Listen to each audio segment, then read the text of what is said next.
Syria হলো এমন এক শহর যেটাকে হাদিসের ভাষায় বলা হয় শাম। কি বলা হয়? শাম। বিলাদুস শাম যখন আবাদ হয়ে যাচ্ছে, ও মুসলিম উম্মার যুবকেরা, ও মুসলিম উম্মার যুবকেরা, হাদিস থেকে প্রমাণ পাওয়া যায় বিলাদুস শাম বিজয়ী হলে আস্তে আস্তে বিলাদুস শাম এবং খোরাসানের বাহিনী ফিলিস্তিনের দিকে রওনা হবে। মোল্লার দৌড় পুরো পৃথিবীতে, পুরো পৃথিবীর সবচাইতে বড় তাগুত জালেম America, Russia, Britain, France, Germany, Italy সহ সবগুলোকে পরাজিত করে মোল্লারা দেখায় দিছে মোল্লার দৌড় মসজিদ পর্যন্ত শুধু নয়, মোল্লার দৌড় পুরো পৃথিবীর সবকিছু ইসলামী শাসনের অধীনস্থ করার পর্যন্ত পৌঁছাবে ইনশাআল্লাহ। আজকে আপনাদেরকে আরেকটা সুসংবাদ দেই। সিরিয়ার যুগ যুগ ধরে চলে আসা ভয়ঙ্কর এক বিভৎস স্বৈরা শাসক, এই শিয়া নেতা বাশার আল আসাদ, যার বাবা ছিল হাফেজ আল আসাদ, হাফেজ আসাদ যাকে বলা হইতো, এদের যুগ যুগ ধরে এদের স্বৈরা শাসন চলতেছিল পুরো পৃথিবীতে। এত বড় আন্দোলন কখনো হয় নাই সিরিয়াতে। যত বড় আন্দোলন 2012 সালে হয়েছিল। কত সালে? 2012 সালে, যেটাকে বলে আরব বসন্ত। কি আরব বসন্ত এমন হয়েছিল। আচ্ছা বলেন, কোটা আন্দোলনে যে শেখ হাসিনার পতন হইল, সব গড় থেকে বা সব এলাকা থেকে লোক কি রাস্তার বাইরে ছিল?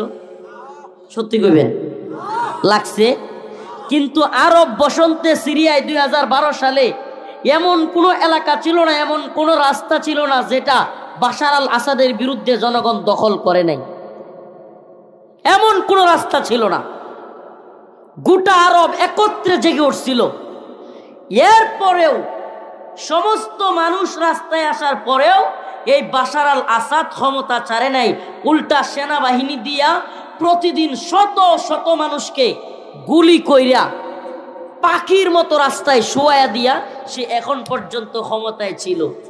কিন্তু সুবহানাল্লাহ, আজকে এই তো 3-4 দিন আগে সিরিয়ার আলেপ্পো মুজাহিদ বাহিনী দখল করেছে। কুখ্যাত বাশার আল আসাদ, যে কিনা ছোট ছোট বাচ্চাদেরকে তার সৈনিকদের দিয়া বেলুনের দিয়া খুঁচায়া খুঁচায়া হত্যা করতো। নাউজুবিল্লাহ। বন্দুক দিয়া গুলি করার পরে বন্দুকের নলে দেখবেন একটা চাকুর মতো থাকে। কি থাকে? এটারে বলে বেলুনেট। এইটা দিয়া খুঁচায়া খুঁচায়া মুসলিমদেরকে মারত। সেই কুখ্যাত বাশার আল আসাদের কাছ থেকেও আল্লাহ পাক আজকে মুজাহিদদের বিজয় দান করতেছেন। সুবহানাল্লাহ। বিজয় ধ্বনি গোটা পৃথিবীতে শোনা যাচ্ছে। এদিকে ভারতও আমাদেরকে ভালোই হুমকি ধমকি দিতেছে। ভারত আজকে একটু আগে নিউজটা দেখলাম, আপনারা দেখছেন কিনা? আরএসএস, আসলে আমরা গ্রামগঞ্জের মানুষ তো এতটা রাজনীতি সচেতন না।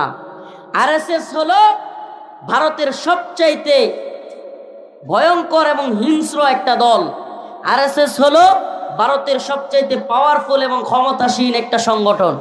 এই আরএসএস, যেটা কিনা বিজেপি, শুনেন না, মোদির দল। মোদির দলের নাম কি? বিজেপি। এই বিজেপিরও প্রধানতম দল হলো আরএসএস। প্রধানতম দলের নাম কি? আরএসএস। আরএসএস এর রাজনৈতিক শাখা হলো বিজেপি। আরএসএস এর রাজনৈতিক শাখা বিজেপি।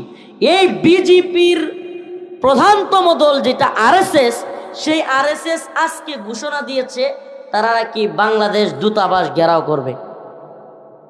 বাংলাদেশ দূতাবাস কি করবে? এই রাজনীতি সচেতনতা যাদের নাই এদেরকে বোঝানো কঠিন।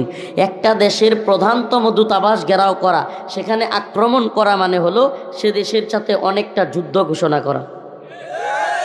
তাইলে বুঝেন আমরা কতটা হুমকির মধ্যে আছি, কল্পনা করা যায়? হ্যাঁ, আমরা আছি অমুক পীর আর তমুক পীর লইয়া, হ্যাঁ, ফু মারলে ভালো হয়ে যায়। এগুলো থাকতো না। এগুলো নিয়ে যুদ্ধে রক্তক্ষয়ী সংঘর্ষের দরকার নাই।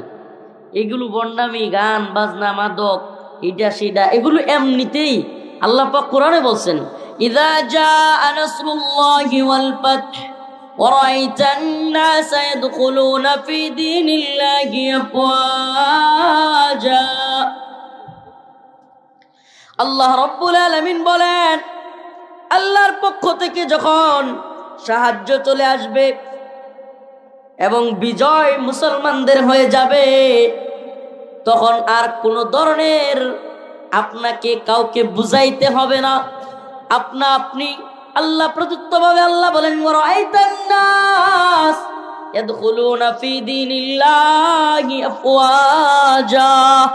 ওয়ারাআইতান নাস, আপনি দেখবেন ইয়াদখুলুনা, দলে দলে মানুষেরা ইসলামে প্রবেশ করতেছে। সুবহানাল্লাহ।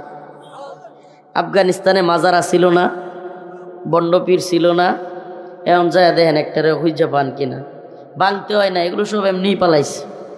এই জন্য বলি কি, এদের সাথে ফাইটটা করিয়েন না, এদের সাথে মূল খুচাখুচিটা করিয়েন না। এরা বেদাতি হইতে পারে, কিন্তু কেউ অমুসলিম বলতে পারবেন? সমস্যাটা কোথায় জানেন? এদেরকে কি কাফের বলতে পারবেন? বিদাতি, এটা সত্য, কিন্তু কাফির তো বলা যাচ্ছে না। যেহেতু কাফের বলা যাচ্ছে না, অলরেডি ভারত আমাদের উপর আক্রমণ করতেছে, ইসকন বাংলাদেশে আমাদের মুসলমানদেরকে হত্যা করতেছে। এমতো অবস্থায় মুসলমানরা যদি আমরা ঝগড়া করি, এটাই চায়। এই তথাকথিত আপনার সন্ন্যাসীবাদী কিংবা আপনার সুফিবাদী, এটা কোত্থেকে আসছে? সুফিবাদ তৈরি করছে ইংরেজরা। সুফিবাদের সাথে এই ইসলামের ন্যূনতম কোনো সম্পর্ক নাই। সুফিবাদ এবং হক্কানি পীর দুটো এক জিনিস না। এই গাঞ্জা সেবন করা, মাজারে গিয়া সিজদা করা, মান্নত করা, এগুলোর সাথে ইসলামের ন্যূনতম কোনো সম্পর্ক নাই। কিন্তু এখন আপনি মূল ফাইটটা যদি, আচ্ছা আপনি কর, আপনার একজন শত্রু আপনার দেহা মাত্র মেরালবো, কি করব? এই কথা বুঝতেছেন না নাকি বেড়ান? কথা কন্যা করে একজনে দেহা মাত্রই মাইরালবো। আপনার নিজের বাসায় নেত্রকোনার কিশোরগঞ্জের বাসা তো প্রায় একই। আর একজনে আপনারা দেখলে এমন শত্রু, আপনার এক শত্রু কি করব? দেখা মাত্রই আর এক শত্রু হইলো আপনারা দেখলে ঠ্যাং টুং ভাঙিয়ালবো, মারতো না, কি করব?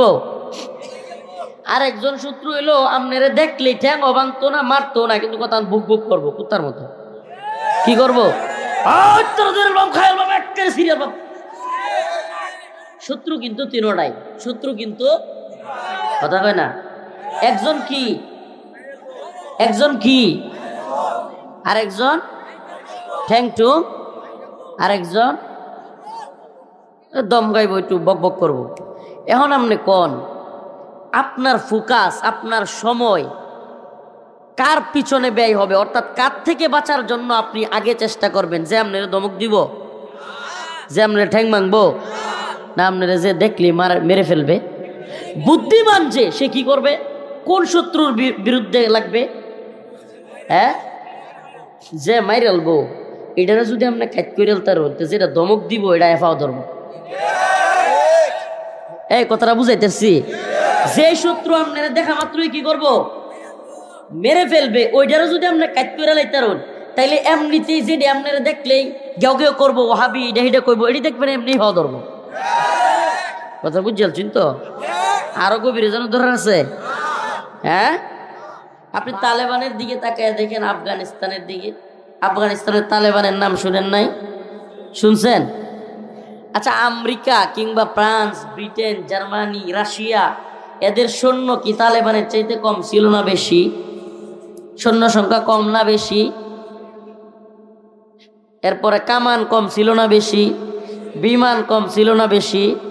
যারা একটুও খবরাখবর রাখেন, আমেরিকা, রাশিয়া, এরপরে জাপান, জার্মানি, ফ্রান্স, ইতালি, অনেকগুলো রাষ্ট্র একত্রিত হয়ে আফগানিস্তানে হামলা করেছিল। এদের সৈন্যবাহিনী, এদের বিমান, কামান, ট্যাঙ্ক, যুদ্ধজাহাজ, সাবমেরিন, কোনোটাই তালেবানের চাইতে কম ছিল না বেশি ছিল? সব কিছু বেশি থাকার পরেও জিতছে কারা, হারছে কারা? সুবহানাল্লাহ। জিতছে কারা, হারছে কারা? আমেরিকা এবং নেটো। কেন কন্ত? সুবহানাল্লাহ। একটাই কারণ, আমাদের কাছে কামান কম, বিমান কম, জঙ্গি যুদ্ধ জাহাজ কম, সাবমেরিন কম, অস্ত্র কম, কিন্তু একটা অস্ত্র আছে, এটা হলো ঈমানের অস্ত্র। কিসের অস্ত্র? যারা লড়তে জানে, মরতে ভয় করে না। সুবহানাল্লাহ। যারা কি করে? লড়তে জানে, মরতে ভয় করে না। প্রিয় হাজিরিন, আব্দুল্লাহ ইবনে আব্বাসের ঘটনা বলতেছিলাম। আব্দুল্লাহ ইবনে আব্বাস বলেন আমারে নেওয়ার কারণে তারা খুব কষ্ট পাইতো, মাঝে মাঝে কেউ কেউ বইলেই বসতো। একদিন একজন বলতেছে যে আপনি ইয়া ওমর, আপনি এই ছোট্ট ছেলেটাকে আমাদের মুরব্বীদের মজমায় কেন নিয়ে আসেন? আব্দুল্লাহ ইবনে আব্বাস রাদিয়াল্লাহু আনহুকে হযরত ওমর ডাকলেন। ডাকার পরে সবার সামনে একটা প্রশ্ন করলেন। আচ্ছা, এই যে সূরাটা নাজিল হয়েছে, সূরাতুন নাসর, ইযা জাআ নাসরুল্লাহি ওয়াল ফাতহ ওয়া রাআইতান নাসা ইয়াদখুলুনা ফি দীনিল্লাহি আফওয়াজা ফাসাব্বিহ বিহামদি রাব্বিকা ওয়াস্তাগফিরহ ইন্নাহু কানা তাওয়াবা। এই সূরার মধ্যে আল্লাহ পাক কি বুঝাইছেন এটা একটু বলেন তো আপনারা। আপনাদেরকে আমি প্রশ্ন করি নাই, প্রশ্নটা করেছেন হযরত ওমর রাদিয়াল্লাহু আনহু। কে? হযরত ওমর রাদিয়াল্লাহু আনহু। কাদেরকে করেছেন? কোন সাহাবীদেরকে? প্রশ্ন করতেছি কেন জানেন? তাইলে না আলোচনার মাঝে থাকা যায়, নাইলে কিন্তু ঘুমায় যাবেন, আর নাইলে বই বই বাদাম খাইবেন আর ওয়াজ শুনবেন না। আব্দুল্লাহ ইবনে আব্বাস রাদিয়াল্লাহু আনহুকে কেন মুরব্বীদের মজমায় নেওয়া হয়? এজন্য হযরত ওমরকে যখন বদরের মুরব্বী সাহাবারা, কিবারে সাহাবারা প্রশ্ন করলেন কেউ কেউ, তখন আব্দুল্লাহ ইবনে আব্বাস রাদিয়াল্লাহু আনহুকে হযরত ওমর ডাক দিলেন। ডাক দিয়া মুরব্বীদেরকে সহ সবাইকে প্রশ্ন করলেন, আচ্ছা বলেন তো আল্লাহ পাক এই সূরা নাজিল করে কি বুঝাইতে চাইলেন? অনেকে উত্তর দিলেন যে আল্লাহ পাক বুঝাইলেন যখন বিজয় আসবে তখন তো সবাই দলে দলে মুসলমান হবে, এটাই তো বুঝাইছেন, আমরা তো এটাই জানি। অন্য আরেকজন বললেন